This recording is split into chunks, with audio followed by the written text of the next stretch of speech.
বিশ্বকে ক্ষমতায় আনার চেষ্টা করো। মাত্র কয়েকদিন, মাত্র আল্লাহর বান্দার আগ থেকে কোনো সাংগঠনিক অভিজ্ঞতা, রাজনৈতিক অভিজ্ঞতা কিছু নাই, বয়সও তখন শেষ, একদম বুড়া বয়স। ওই সময় মাঠে নামলেন, এমন আলহামদুলিল্লাহ আল্লাহ বরকত দিলেন, পুরো দেশে এমন গণজাগরণ শুরু হলো।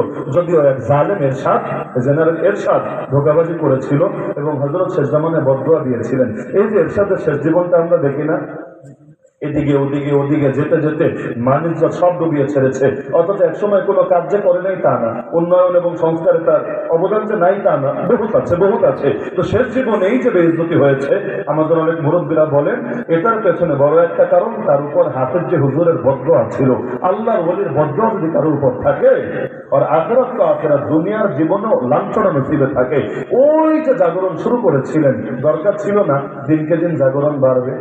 80-র দশক বুঝেন, অনেকের জন্মই তো হয় না, অনেকের বাপমার বিয়েই হয়তো হয় নাই। 80-র দশকে এত শক্তিশালী ছিল ওই সময় এই কওমে আলেমদের যে স্রোত তৈরি হয়েছিল, যে বিপ্লব তৈরি হয়েছিল, ওই ইরান পর্যন্ত ভেবেছিল মনে হয় বাংলাদেশেও একটা বিপ্লব ঘটে যাবে, এখানে ইসলামী শক্তি মনে হয় ক্ষমতায় চলে আসবে, এমন একটা পরিবেশ হয়েছিল।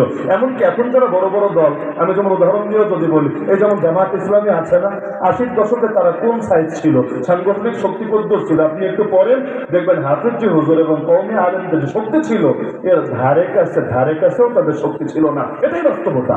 কিন্তু ওই 80-র দশকে আমরা কি ছিলাম, আজকে আমরা কি হয়েছি? দিনকে দিন শক্তি বেড়েছে না খণ্ড বিখণ্ড ভাগ হতে হতে হতে হতে হতে শক্তি কমেছে? বলেন আপনারা শক্তি বেড়েছে না কমেছে? কেন? জনসমর্থন এখনো আছে। এখনো এই দেশের মানুষ স্বপ্ন দেখে, যেদিন সব আলেম ঐক্যবদ্ধ হবে, তাদের নেতৃত্বে তারা ডাক দিলে কাফনের কাপড় গায়ে দিয়ে বিপ্লবের জন্য ময়দানে নেমে আসতে রাজি আছে। এখনো তারা স্বপ্ন দেখে, স্বপ্ন ভাঙে নাই, যদিও কষ্ট আছে মানুষের।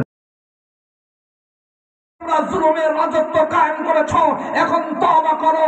এখন যেই ভোট দিয়েছিলে একজন বেনামাজি বাটপার চিটিংবাজ নাস্তিককে, ওই ভোট এখন তোমরা কোনো আলেমকে দিয়ে ইনসাফ কায়েম করো, এটাই হবে তোমাদের তওবা।